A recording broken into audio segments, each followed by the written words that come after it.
Assalamualaikum to all my beautiful students. So welcome back to your own platform of Journey to MBBS. In previous lecture we studied about blood groups, ABO system and RH system in detailed way. So today's our topic is RH incompatibility.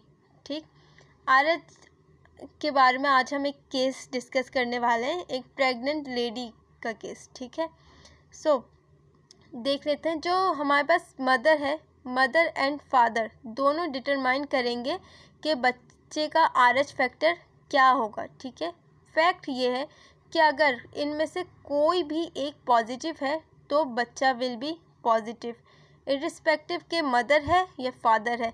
Any one of the parent is positive तो baby will be positive. ठीक है, तो उस case को discuss करने से पहले हम ये कुछ इंपॉर्टेंट चीज़ें देख लेते हैं. अब यहाँ पे हमारे पास मदर का जो ब्लड ग्रुप है वो क्या है, पॉजिटिव है.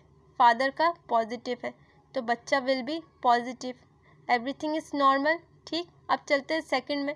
अब जो सेकंड हमारे पास है इसमें क्या है, मदर नेगेटिव है, फादर हमारे पास नेगेटिव है, नो इशू, बच्चा विल बी नेगेटिव. ठीक है, अब जो थर्ड केस है इसमें हमारे पास मदर पॉजिटिव है, फादर नेगेटिव है, बच्चा पॉजिटिव है. ठीक है, कोई मसला नहीं, नो इशू. अब जो फोर्थ केस है हमारे पास इसमें मदर नेगेटिव है, फादर पॉजिटिव है, तो फादर की वजह से बच्चा भी पॉजिटिव हो गया. गड़बड़ आती है इस जगह, इस केस में मदर का और बेबी का मिसमैच हो गया. RH मदर नेगेटिव है, बच्चा पॉजिटिव है. पहले केस में मदर भी नेगेटिव, वो पॉजिटिव, बेबी पॉजिटिव.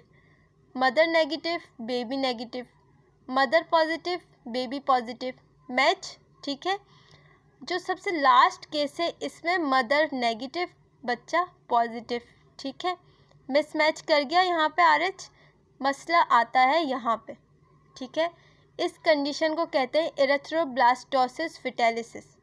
इतना बड़ा नाम इसका क्यों है, अभी इसको समझते हैं.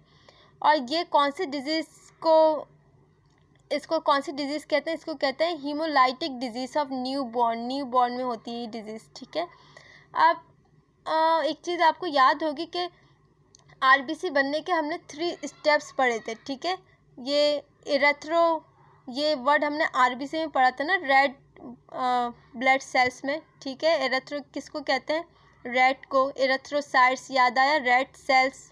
ठीक है, तो जो हमारे RBC बनने के जो 3 स्टेप्स थे, जो सबसे पहला स्टेप्स था उसको क्या कहते थे हम, प्रीकर्सर सेल कहा था हमने उसको, मदर सेल. जो दूसरा स्टेप्स था रेटिकुलोसाइट्स. ठीक है, जो इमेच्योर सेल था हमारे पास. जो तीसरा स्टेप था उसमें जाके RBC मैच्योर हो जाते हैं सारे के सारे. ठीक, पूरे बन जाते हैं.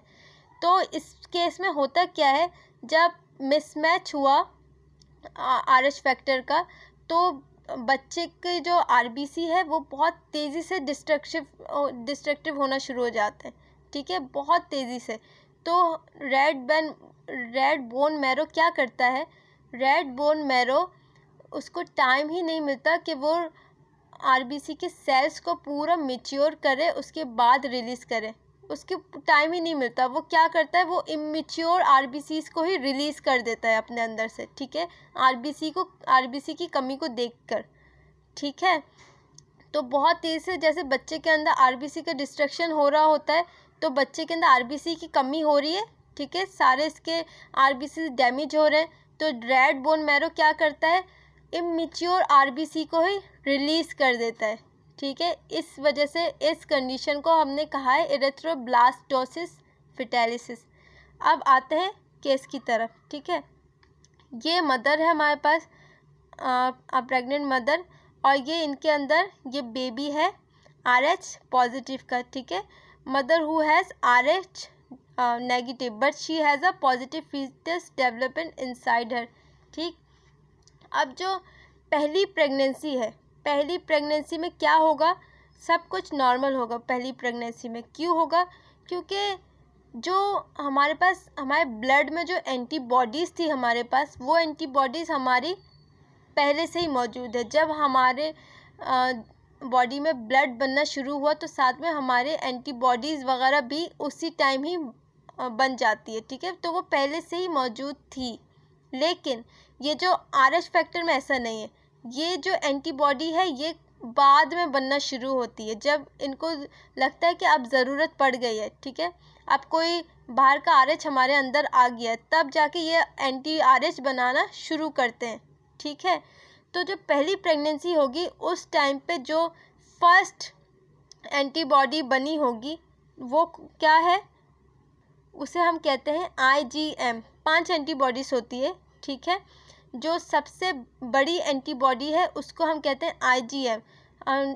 5 एंटीबॉडीज़ का नाम याद रखने के लिए सिंपल याद रख लेते हैं दिमाग, ठीक है, DEMAG, दिमाग। तो सबसे जो पहली एंटीबॉडी बनाती है हमारी बॉडी उसका नाम क्या है, IgM।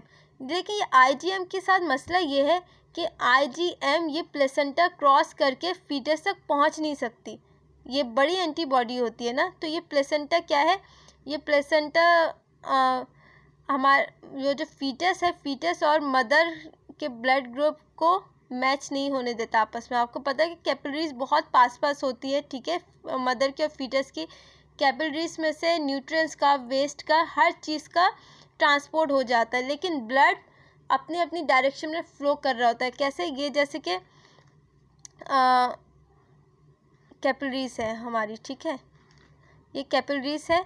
अब ये बच्चे की कैपिलरी है, ये मदर की कैपिलरी है, दोनों कैपिलरी में हर चीज़ का ट्रांसपोर्ट हो जाएगा, न्यूट्रिशंस का, हर चीज़ का, लेकिन जो ब्लड है ये अपनी अपनी डायरेक्शन में दोनों की कैपिलरीज में फ्लो करेगा, ठीक है। तो जो ये IgM है ये प्लेसेंटा को क्रॉस करके फीटस तक नहीं पहुंच सकेगी, तो फर्स्ट प्रेगनेंसी नॉर्मल होगी बिल्कुल, ठीक है। अब मसला आता है सेकंड प्रेगनेंसी में। अब सेकंड प्रेगनेंसी में हमारी बॉडी जो अवेयर हो चुकी होती है RH सिस्टम वगैरह से, ठीक है, तो वो मज़ीद और एंटीबॉडीज़ बनाना शुरू कर देती है। अब सेकंड डिलीवरी तक हम ये जो बॉडी है ये बना चुकी होती है सबसे छोटी एंटीबॉडी जिसे कहते हैं IgG, ठीक है। इस एंटीबॉडी ये इकलौती ऐसी एंटीबॉडी है जो प्लेसेंटा को क्रॉस कर सकती है, ठीक है, IgG। अब जब डिलीवरी का टाइम करीब आ गया, ठीक है, when we cut the parietal peritoneum and uterus वगैरह एंड सो ऑन, तो ब्लड जाएगा बच्चे में, ठीक है। तो सबसे पहले क्या होगा, ये जो IgG है हमारी, ये IgG प्लेसेंटा को क्रॉस करके चली जाएगी फीटस के अंदर। अब फीटस के अंदर जाने के बाद ये क्या करेगी, फीटस का जो RBC है उसके साथ ये बाइंड कर जाएगी, ठीक है। फीटस के RBC के साथ जब ये बाइंड कर गई एंटीबॉडी IgG, तो ये क्या होना शुरू हो जाएगा, ब्लड में क्लम्पिंग शुरू हो जाएगी, ठीक है, ब्लड में कर्ड फॉर्मेशन बनना शुरू हो जाएगा, जिस तरह से कर्ड की कंसिस्टेंसी होती है, ब्लड खून जमना शुरू हो जाएगा, ठीक।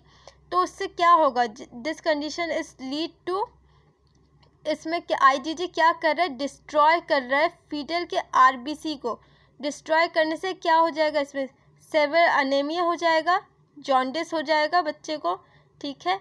जॉन्डिस का मतलब क्या है, लिवर जो बाइल पिगमेंट्स बनाता है वो बहुत सारे बॉडी में इकट्ठा होना शुरू हो जाता है, ठीक है, वो टॉक्सिक होता है बहुत ज़्यादा, तो उससे बाइल पिगमेंट से जॉन्डिस हो जाएगा बच्चे में।